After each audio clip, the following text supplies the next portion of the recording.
I know you've been discussing it. What kind of topic is this? And I've been getting a lot of private messages across the globe. Some from North America, some from Africa, Ghana, from South America. Pastor, what kind of topic is this? I no longer love my spouse. Am I cheating? And a friend of mine, a good friend, sent me a message. When did you get married?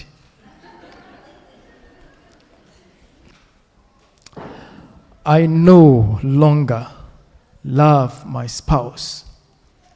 Am I cheating?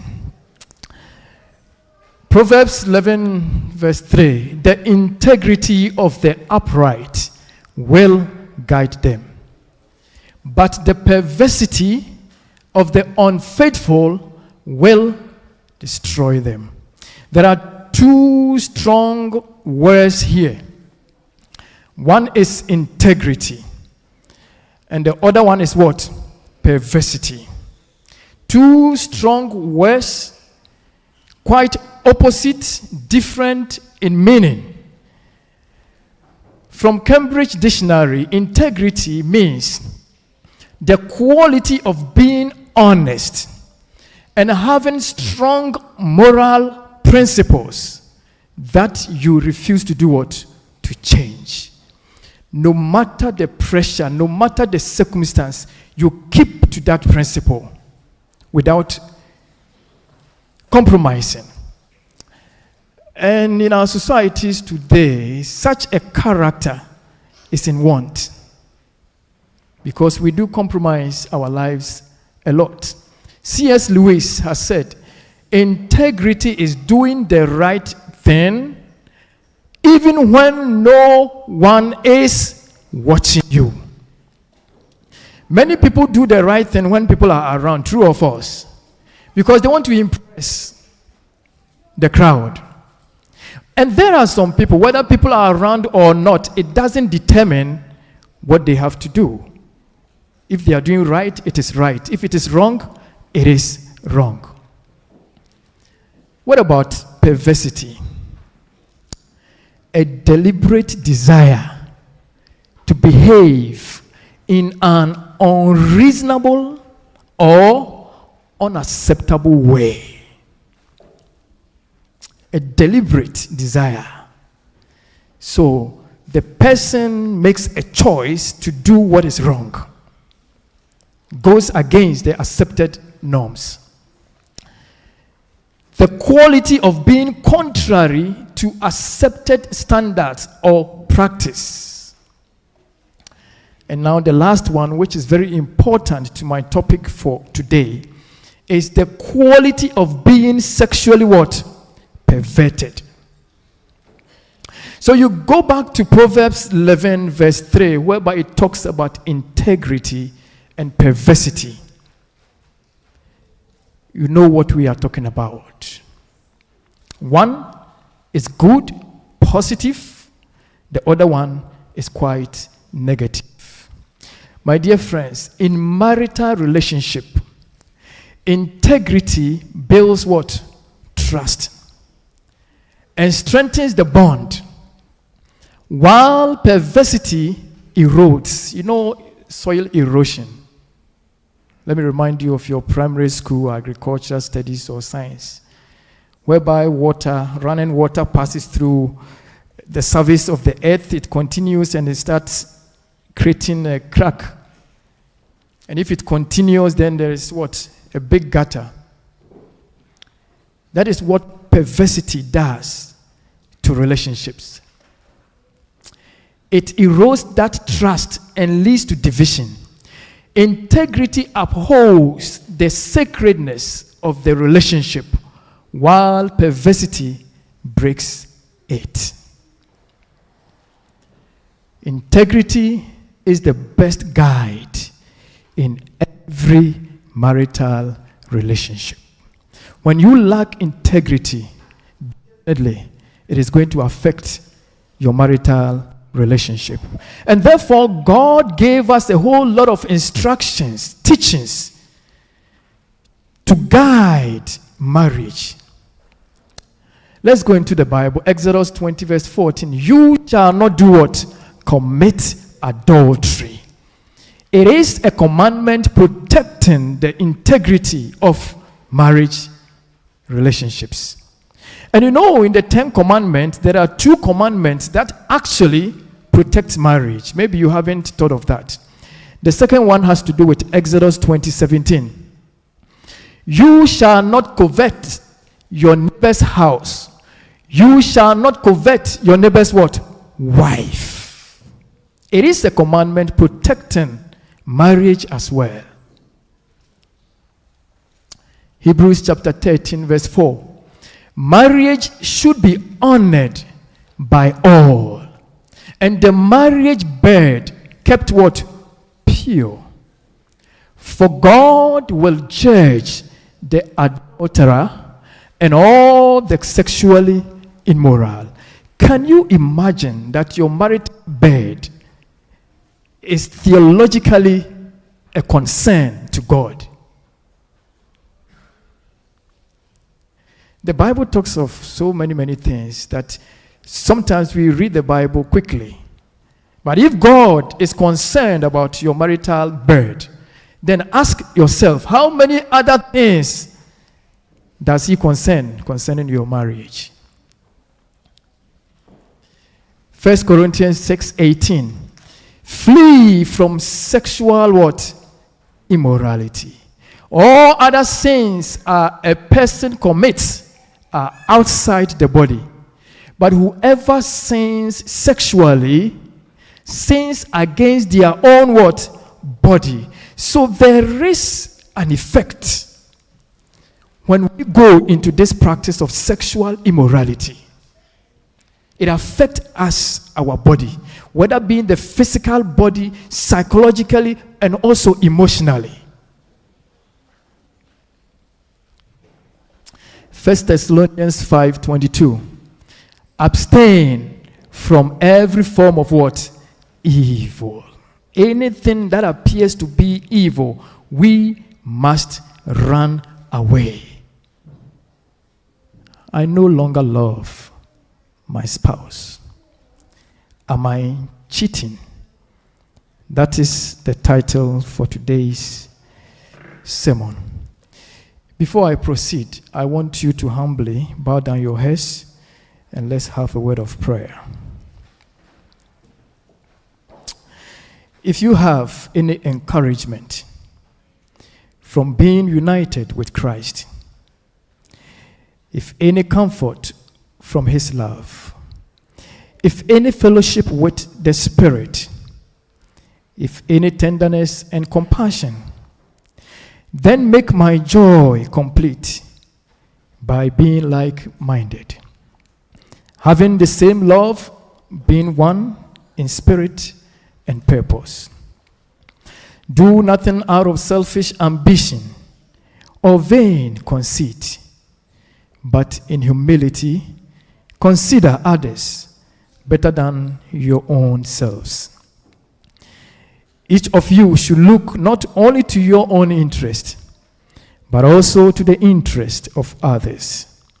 Your attitude should be the same as that of Christ Jesus, who, being in very nature God, did not consider equality with God something to be cherished, but made himself nothing, taking the very nature of a servant, being made in human likeness, and being found in appearance as a man, he humbled himself and became obedient to death, even death on a cross.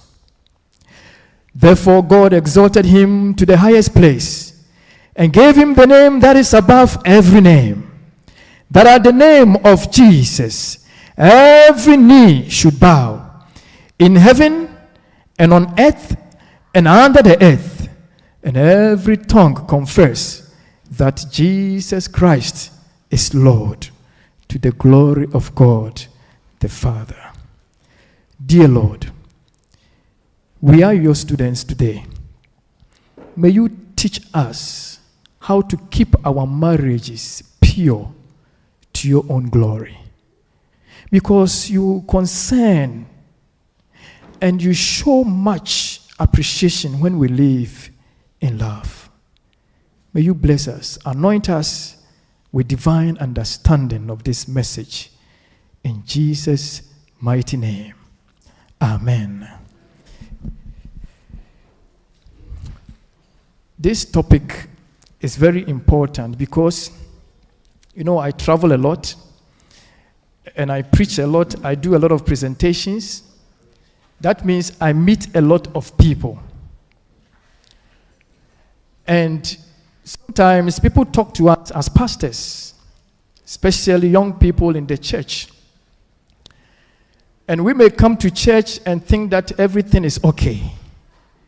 When we do counseling, sometimes they talk about what is going on in their families, what is going on in the church, how people try to touch them inappropriately, and all that, and all that, and all that. From elders, from pastors, and many other things. And some of these things, you only hear them, when there is a social, campaign or something talking about protect our girls or our boys and all that. But I think it is high time we talk about some of these things in the church. You agree with me? Okay? So the question is, I no longer love my spouse. Am I cheating? The title can be like a clickbait, okay? Don't focus on it so much. But the question I'm asking actually is, if you do not love your spouse, the question is, who or what do you love? Do you understand what I'm saying? You say, I no longer find my spouse attractive or whatsoever. Okay, fine. Then what or who do you find attractive? And that is why we talk about cheating in marital relationship. Cheating. Before I do that, I want somebody to help me to read what is on the screen. In fact, I'm going to invite you to contribute to to the discussion. Somebody should come and help me with this microphone. Maybe one of the kids who is volunteering. Joseph, you want to come or you are busy there? Okay. Who wants to come? Okay, my brother is here. Anybody to help me to read what is on the screen? Quick. Yes, Sister Sue. Yeah.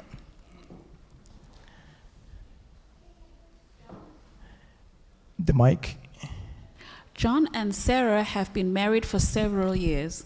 Over time, Sarah's demanding job has left her emotionally drained, making her less available for deep conversations and intimate connection with John. Feeling lonely and unfulfilled, John starts communicating with a close friend, Lisa, who is always available to listen and provide emotional support. Their conversations gradually become more personal, and they begin sharing thoughts and feelings that John no longer shares with Sarah.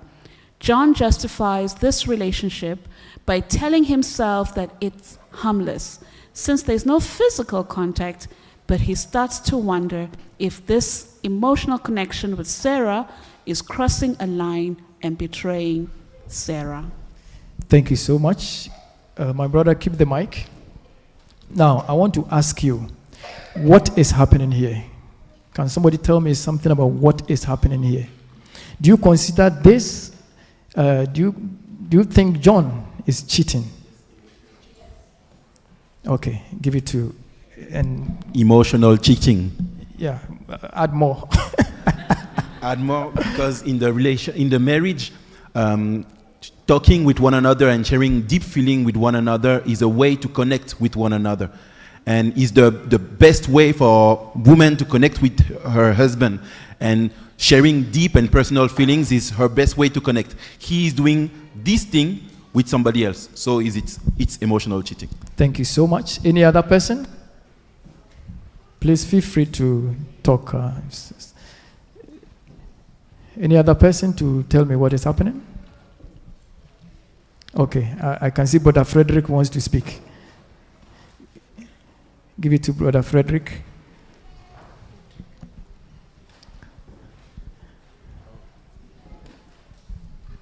I concur with David, and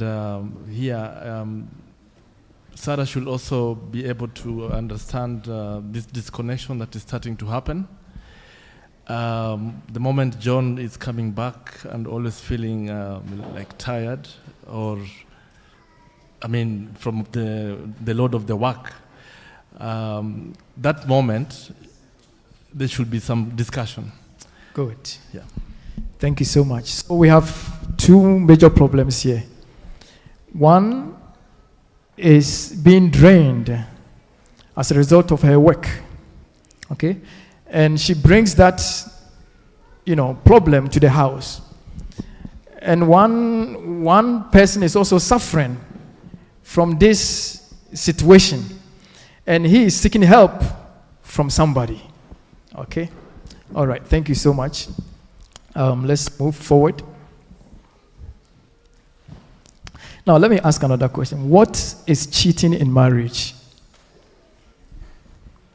Anybody?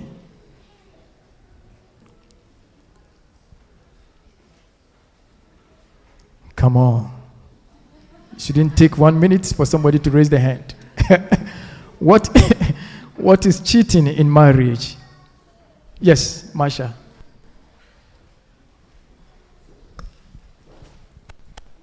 I think is sharing with someone what you can only share with your spouse. Oh, that's incredible. Something that is exclusive to you and your spouse, but now you are sharing with another person. That's good. Any other definition? Last definition or description. You can describe how it looks like. Or I should start calling names. Okay, yeah, Brother Marasi.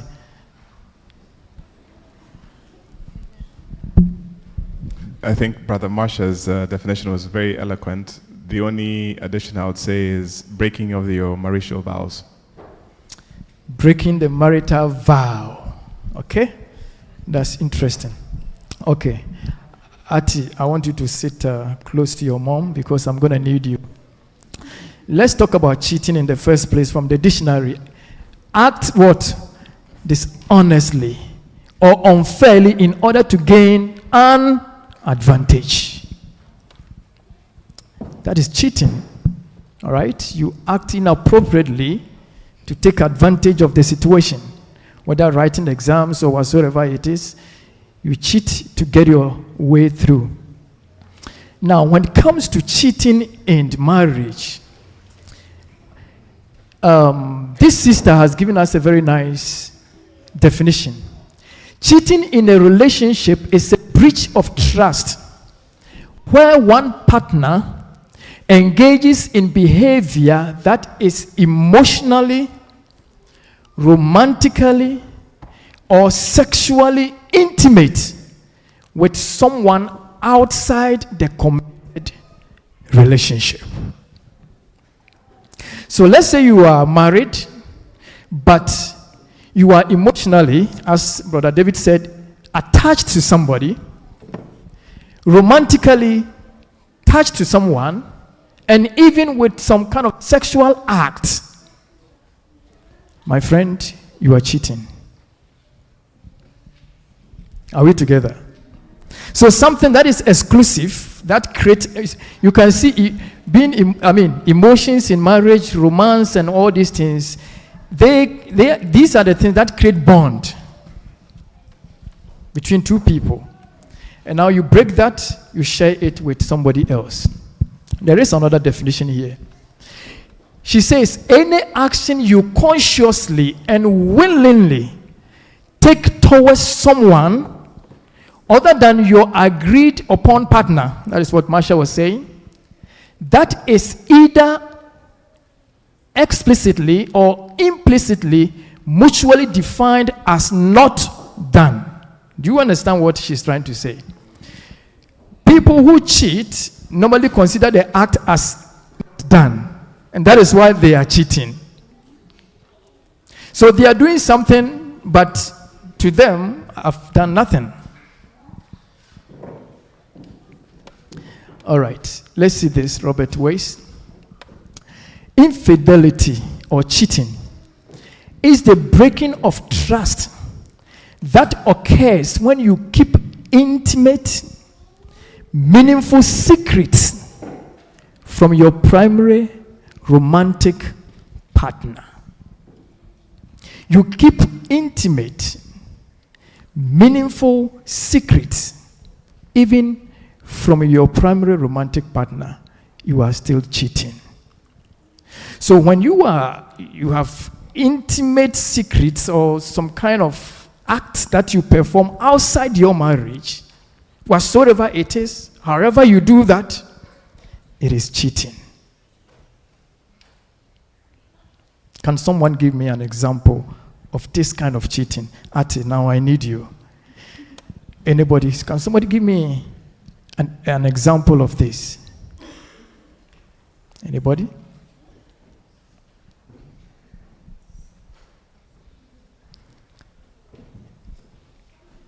Anybody to give me an example? Come on, you look too innocent. Come on. You know what we are talking about here? Sister Dorothy, you want to say something? There's a hand here. Sister Evelyn. Yeah.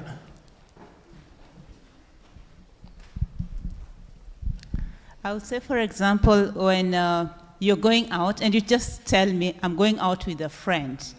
You do not specifically say, I'm going out with Rose. That is a suspect. Exactly. Yes. Rose is a friend. It's a mutual friend. We all know Rose. Yes. But you tell me it's a friend. So you give it a different name. Yes. That will be amount to cheating. That's right. Thank you so much. So you are going out with Rose, and you didn't tell your partner that I'm going out with Rose. Just said, I'm going out with a friend. And Rose remains a secret. You are cheating. Are we together? Okay, let's go. Case study number 2. I want somebody to read it for us. Case study number 2. Let's quickly so that we don't stay here for 2 hours. Case number 2. Anybody to read it? Okay, Marasi. Yeah.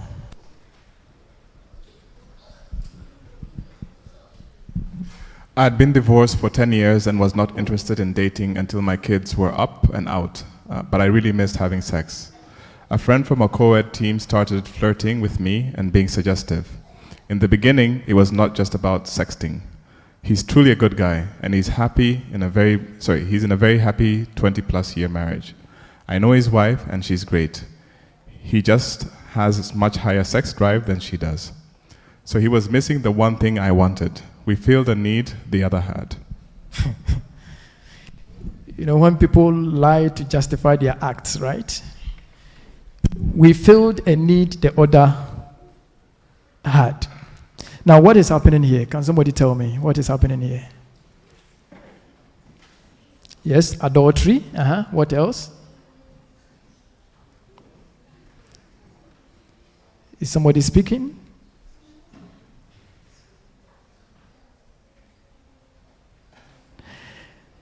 Brother Brian.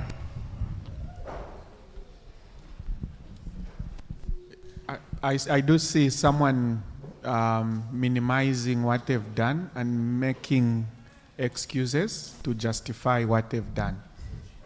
That's right. Thank you so much.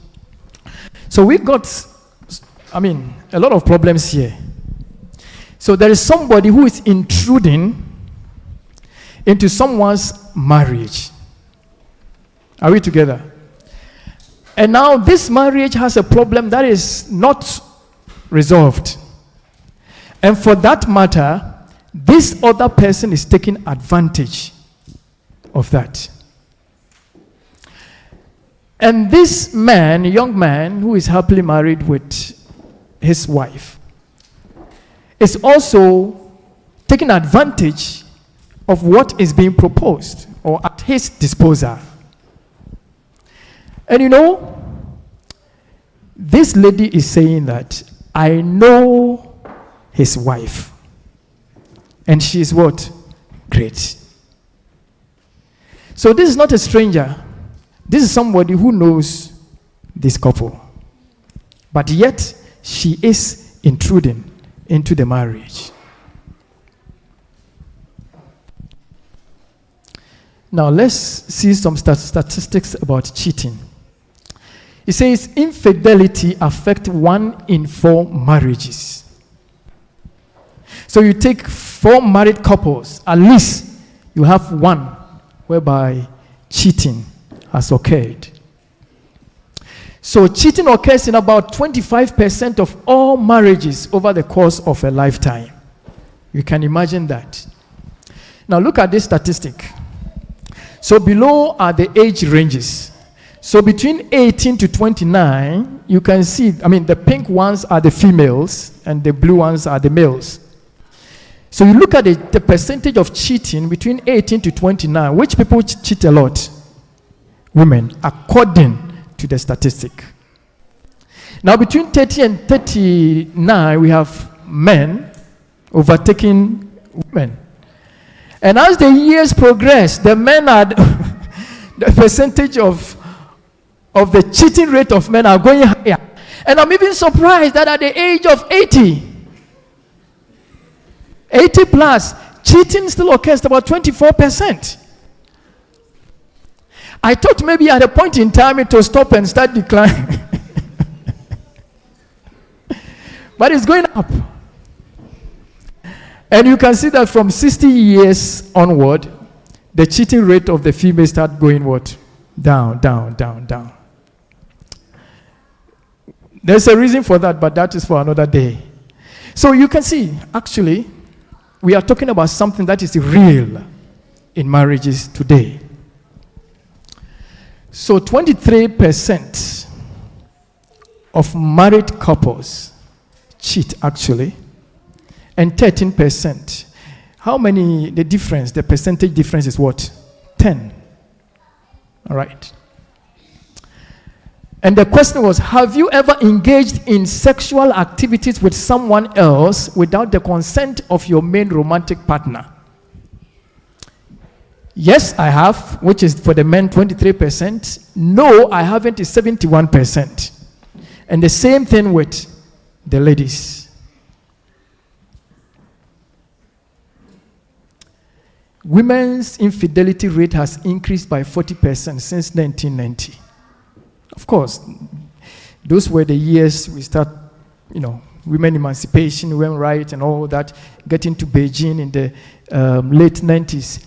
16% of married couples confess to have engaged in some form of infidelity during their marriages. Physical affairs in the work environment account for 30% of new infidelity cases. So our work environment also contributes a whole lot of statistics. 45% of men have engaged in an emotional affair compared to 35% of women. The percentage difference is always 10 or close to 10. The work environment is where 60% of emotional affair start.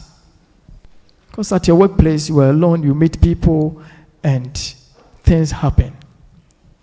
Couples below 30 years of age are likelier to fall prey to emotional cheating. Emotional cheating is whereby, there is some kind of an attachment, feelings towards somebody other than your primary partner. 77% of men confessed to having engaged in emotional cheating. 77% is a whole lot. While 91% of women stated guilty of this act. Women between the ages of 20 and 29 tend to cheat more than men.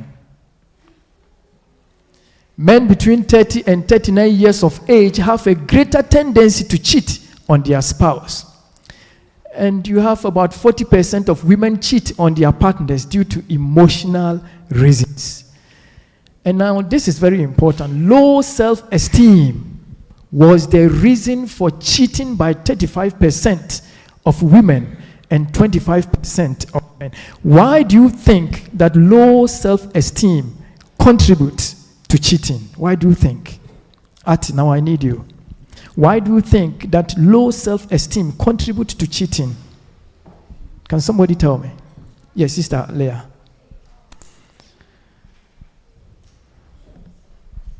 Because you're trying to get validation from another person. Exactly. You're trying to get validation to boost yourself. Okay, so somebody cares about me, so I'm important.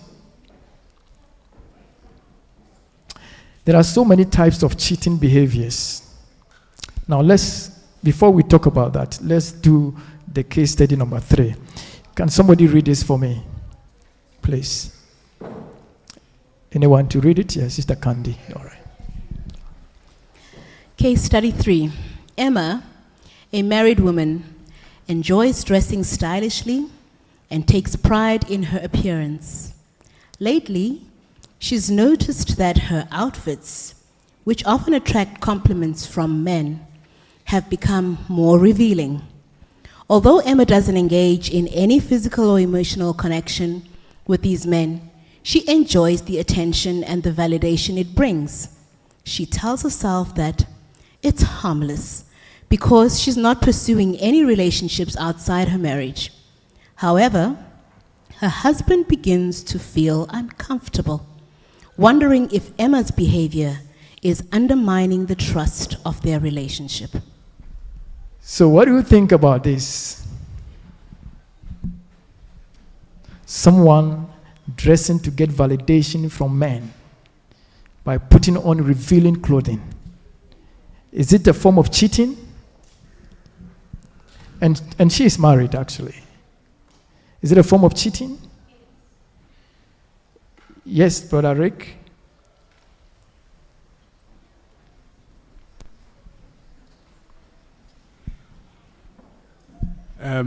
I think there's 2 things here, Pastor. Yes.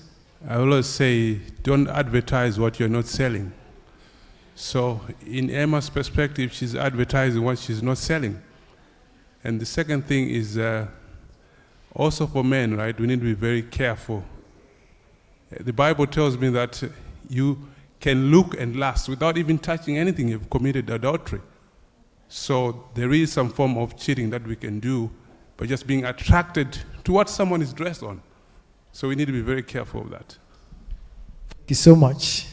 So now the motive of Emma is actually wrong. Dressing, revealing yourself to get validation from men.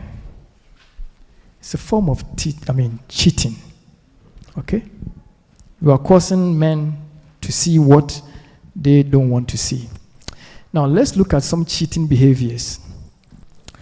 When sex is involved, you are cheating. Titillating. Do you know what titillating is?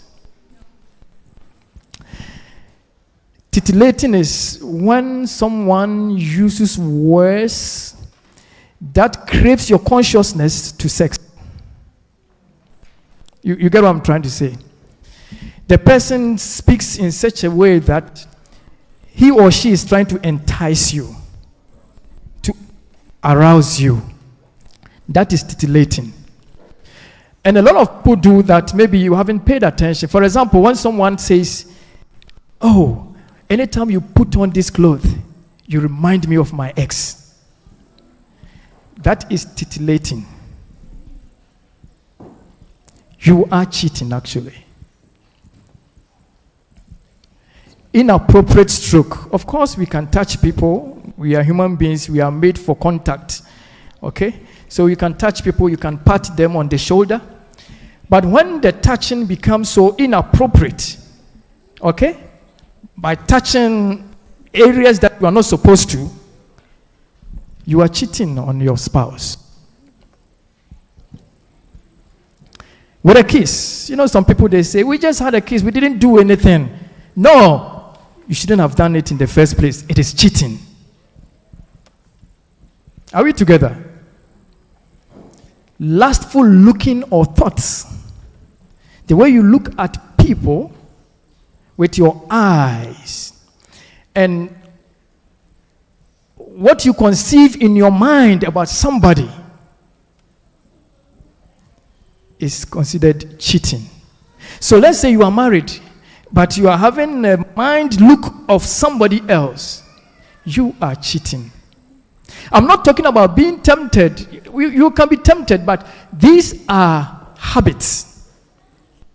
Okay? Sexting. We know what is it, right? When people start to test you,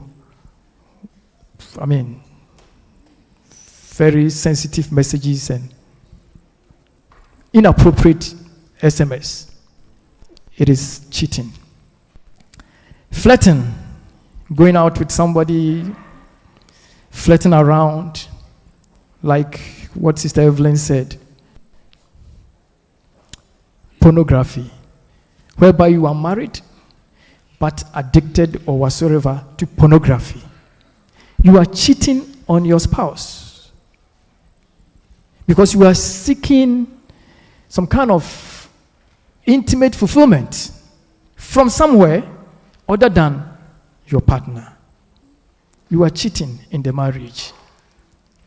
Revealing outfits like Emma, when you dress in such a way that you will get validation from men, not from your primary partner, you are actually cheating.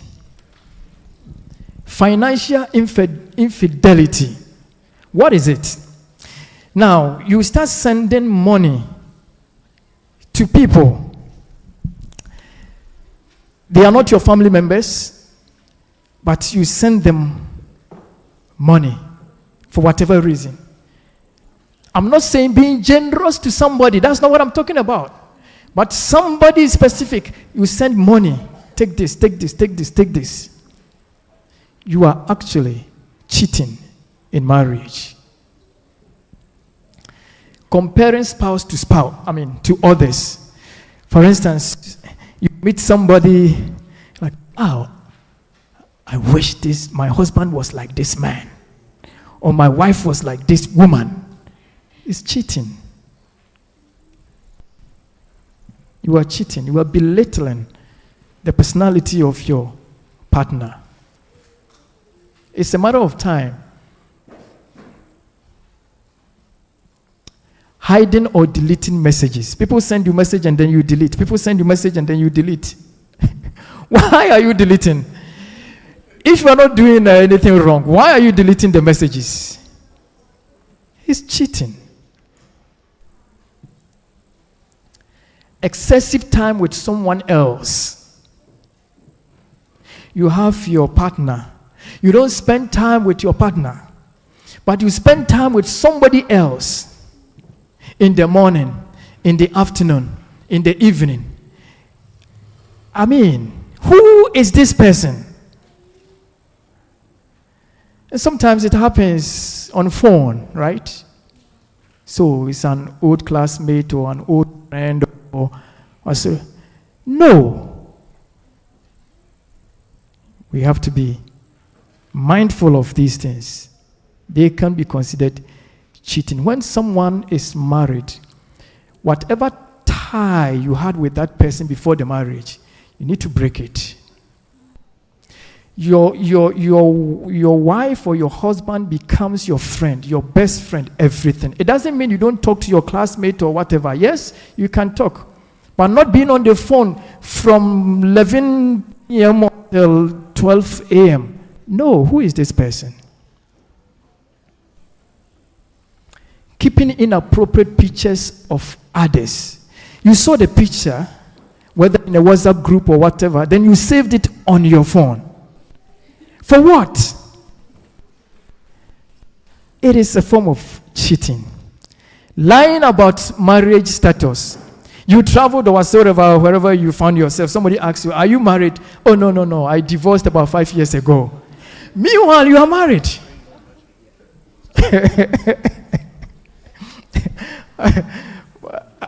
People do that. Oh, no. I've been a widower for 5 years. Widower. But your wife is in the house. All those things are considered cheating. Online affair, whereby you go to dating apps and you start connecting with people, you are actually cheating. Now the question is, why do people cheat? Let me look at my time. I don't want to keep you here. If I have to stop, then I can break and then we continue another time. Do you want me to continue? Okay. The yes is very strong. Especially this part, somebody wants to hear. Now, why do people cheat? Lack of love. When the person is being starved of love, when there is no connection, they tend to seek help from other places. Lack of love making. When one is denied of their rightful act in marriage, you know what I'm talking about. It can propel that person to cheat. Unchecked lust. If you have a problem with your desires and you don't deal with it, it will lead you to cheat one day. Longing for validation, we've spoken about it. You know, there are some people, they want to know whether they are attractive or people, girls or boys are still interested in them. We have people like that. They are never satisfied. They always want validation. So they will start getting closer to you just to make sure whether David will say something to me. In fact, it will lead you to cheating.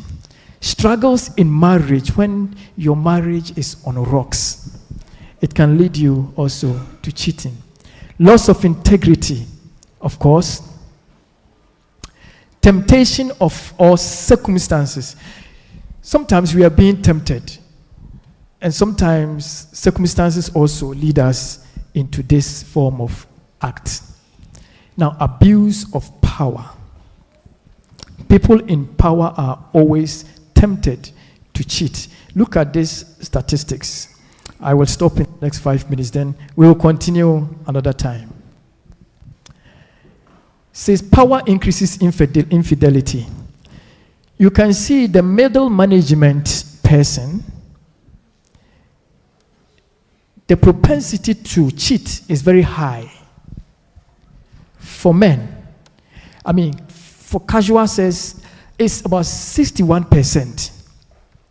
Now, why do you think those middle management men have that propensity?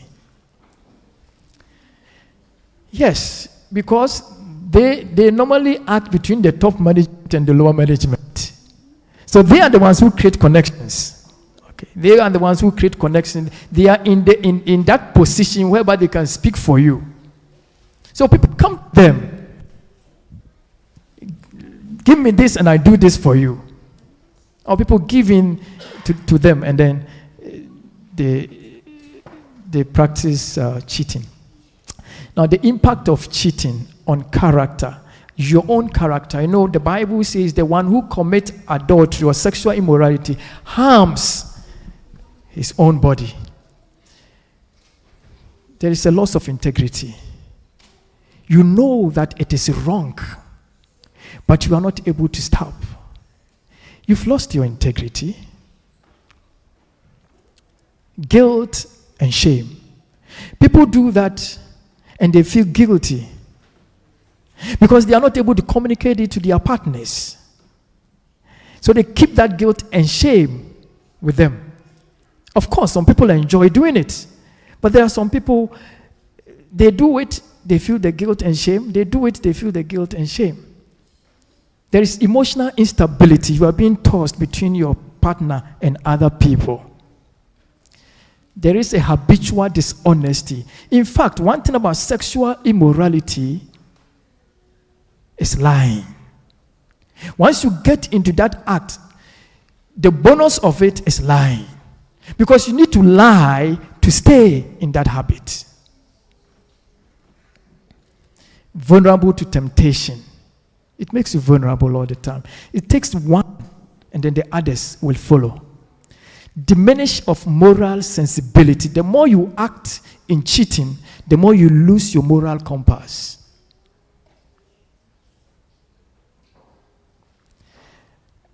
It becomes like a habit. Then, the effect on your relationship, your marital home, trust erosion. When your partner finds out that you are cheating, now even when you are going to drink water in the kitchen, the person will be looking at you. Say, but I'm drinking water. Even when your alarm rings, who is calling you? It's my alarm. Because you've been caught, and that trust is gone.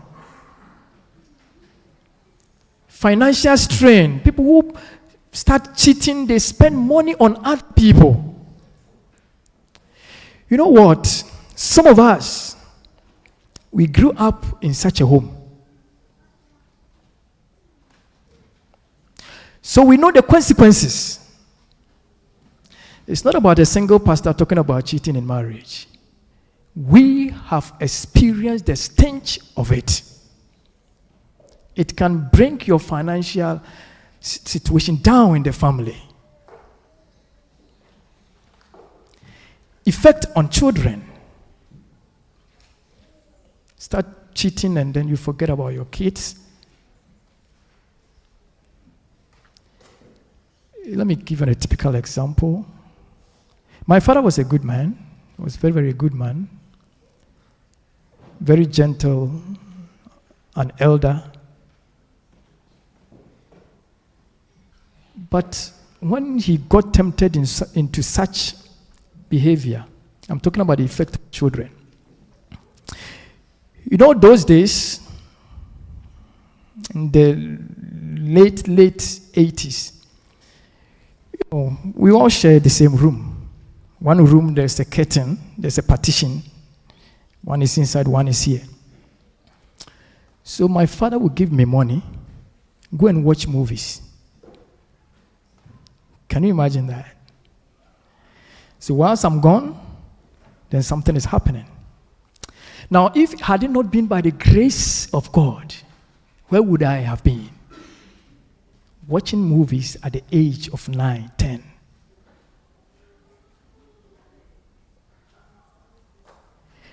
So you be careful that you don't destroy your home by cheating. Increase conflict. My father and my mother fighting all the time. It took the grace of God to rectify the situation. Betrayal of partner. You've betrayed your partner. Wounding intimacy. And finally, the big one that causes the problem is divorce. Proverbs 6:32-33. But a man who commits adultery has what? No sense. This is the Bible. I'm not the one speaking. Whoever does so destroys himself. Blows and disgrace are his lot, and his shame will never be wiped away. We will talk more. I'm just halfway. So may the Lord bless you and keep our homes safe. God and heaven counts on you to present your families before the Lord in heaven. And we must start today. I promise you, this is just the beginning. We will continue. God bless you.